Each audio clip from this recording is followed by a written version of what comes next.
Crab people, crab people, crab people. No more crab people. House of the Dragon, the show that on an emotional level has me coming back week to week already. White knuckling it. And to answer a question I put forward my last Rings of Power review, I'm absolutely going to be doing week-to-week, episode-by-episode reviews for these shows, because an angle to it that a commenter pointed out that I'm really excited about is I'm going to be able to compare Rings of Power and House of the Dragon and how these shows are developing, and I definitely want to devote a little bit of each review to that, because it's fascinating to see HBO and Amazon Prime both putting out their big flagship fantasy epics, and one of them is already just visually spectacular, while kind of failing to grip me on an emotional level yet. We're only 2 episodes into Rings of Power, while House of the Dragon, on the other hand, is having some straight up wonky VFX here and there, but I don't care about that, because who's focusing on like the little bit of an inconsistency for a visual on a dragon when the characters, emotions, and structure are all just moving together so cleanly that you're having a blast from first scene to last. So yeah, Amazon threw $1 billion at a show. It paid off in being a spectacle, but House of the Dragon, at least for the early season, has paid more attention to making sure the characters are going to grip you right away. And yeah, so at least for the early season, House of the Dragon's ahead. I do want to add in here before we get into the review of episode 3, because these are going to be single episode reviews each week for these shows, I'm going to go ahead and make it full spoiler, because if you haven't watched episode 3 of House of the Dragon, just go watch it and come back. But before we get into the spoilers, I'll let you know where each episode resides within my rankings, and so far, House of the Dragon episode 3 is slightly above episode 1 for me, but slightly below episode 2. They're all good, though. I do have some nitpicky things I want to get out of the way before we really dive into the meat of how this episode progressed, and fortunately almost all of it is in the setup right away. So my dyslexic ass, for some reason this entire review just combined Daenerys and Rhaenyra and said Rhaenyra, so sorry about that. You're about to hear that for the whole video.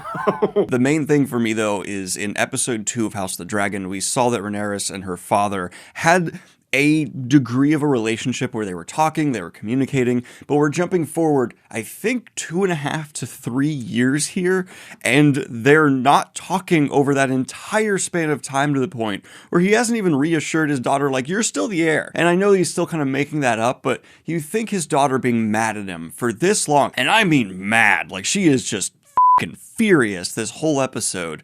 You think there'd be a point in the 2 years where he sits down with his daughter and tries to like talk it out, but no, it's been that long. But it's kind of worth it for me, though, not only because the relationship between Hightower and his daughter is one of the most like sick, twisted usages of a child I've seen. It's gross, but also it means we get a scene where Rhaenyra has her own Spotify man. I love Spotify man, despite being mildly annoyed by being like, hey, so much of this conflict between Rhaenyra and her father could be solved with one sit down, which lack of communication for a conflict is something that I guess it's a little more believable because she is a teenager. But that scene with Spotify Boy was an effective way to show that yes, the relationship between Rhaenyra and her best friend, who is now the queen, is essentially entirely gone, and the queen's authority is obeyed over the princesses, despite the princess being the heir. I actually was kind of wondering that going in, because it seemed like a lot of people had a loyalty to just the Targaryen name, and this queen from another family, would she have garnered and been able to maintain authority above Rhaenyra? Well, we got that answered, and so I think that was an effective way to display that. But surprisingly, my favorite performance of this episode was actually one of the performances I was a little more mixed on for episodes 1 and 2, and that'd be the king himself. I feel like the actor just fully got to embody what this tragic king is. He's not a very good king, because he's struggling with trying to maintain being a good father and man. The actor does a magnificent job of showing how badly this king wants to give his daughter the crown while knowing the trouble that would cause. And specifically the scene in front of the bonfire where he's just drunk and his emotions are on the surface, yet he's still, at least in the way I read the scene, trying to be open with his wife while knowing there's a little bit he just can't give there. Spectacular. And as well well as the slight signs of the disease just coming further into him that you have to look to pay attention to find, except for like one real close-up of some fingers. I can't wait to see how that's really going to come to the surface. I would think in episode 4 we're going to see a lot there. And having the backdrop for all this character drama developing be this royal hunt, which was just this grotesque, oh, all these people are hunting down what you're wanting to get. They're going to tie it down and you just kill it. And having a Lannister give him this spear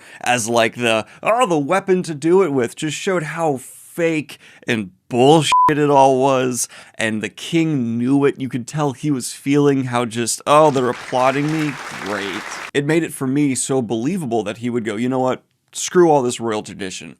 She's my heir. My daughter is going to get my crown. Because he sees and he's so repulsed by all the politicking. Which, if you want an example of great character development writing, this king having this deep-seated just hatred of all this politicking and it being framed so shallowly around him, it makes his choices to do things that might not seem like the most politically intelligent absolutely believable for us, the viewer. And that's a level of character writing that not only have I come to expect from A Song of Ice and Fire, but it's wonderful to see a return to form to. And having the king in the moment where he's reassuring Rhaenyra of her right to the throne, of her succession, even going as far as to say, on your mother's memory, you will not be supplanted, was so extreme and heartwarming. Yet at the same time, it kind of gave me this moment of like, I just saw Alicent convince you to send off people to go fight with Daemon because of her influence on you, and saying something like, it'll show you're a good man, which also just reflects this king's downfall as well, where he is a good man and he has a really hard time making the decisions that a king needs to make.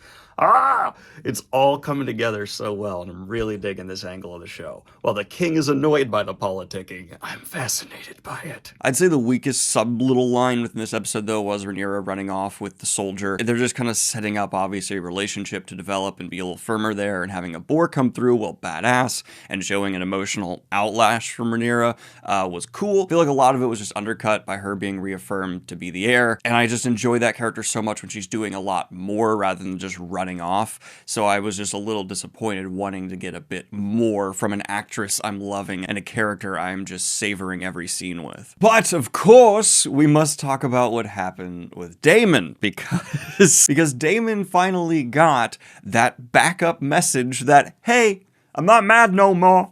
I'm coming to go give you some help. We can win this war, bro. And this leads to Daemon's, I think it's technically a war crime. And during this scene, I was seeing all these archers miss and miss and miss as he is pretending to surrender, going psych and just massacring people on this beach. But all these archers kept missing. And I was wondering, at that distance, someone's sprinting with, you know, there's environmental factors. It looks like they're over water, I assume, breezes, things like that. Is it unrealistic for them to have missed this much? Apparently, not that unrealistic. Like, obviously the guy is in danger, like maybe an arrow could have hit him, but it's not like stormtroopers where they have like laser precision weapons and they're missing a guy who's running. These are bows and arrows and probably not the greatest archers of all time. They also don't have English longbows. They're using a pretty standard bow trying to hit a guy who's moving quick, and they have their own troops running in the way every now and then. Yeah, okay, apparently it's not that unbelievable. But he gets to a certain point in the beach, backup arrives, the plan works, dragon, fire breath, awesome. And then Daemon just goes off screen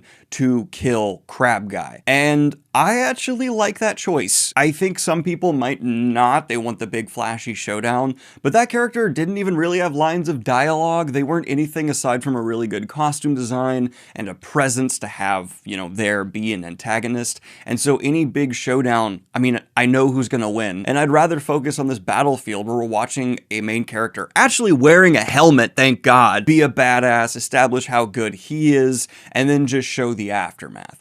I didn't feel like I was missing anything too substantial. But I get if people disagree, but I just would have never believed that Daemon would have been at risk from a character who had never had lines of dialogue or anything aside from a really great costume design. But that is just my overall thoughts on what occurred for House of the Dragon Episode 3. I really am fascinated by watching these two shows coming out and paralleling each other, and I'm excited to see how the seasons develop, if both of them will stumble in ways that the other ones don't, or maybe they'll have similar stumbles. Maybe Rings of the Power is really going to manage to get me invested in characters in Episode 3, and it'll be a lot more head-to-head of which show is the better viewing experience, or House of the Dragon is going to further the lead and just run away with it. We'll talk about that over the next coming weeks. Like and subscribe if you have not already. Hit the Patreon if you want to support what I do here. And have a good one, y'all. Peace.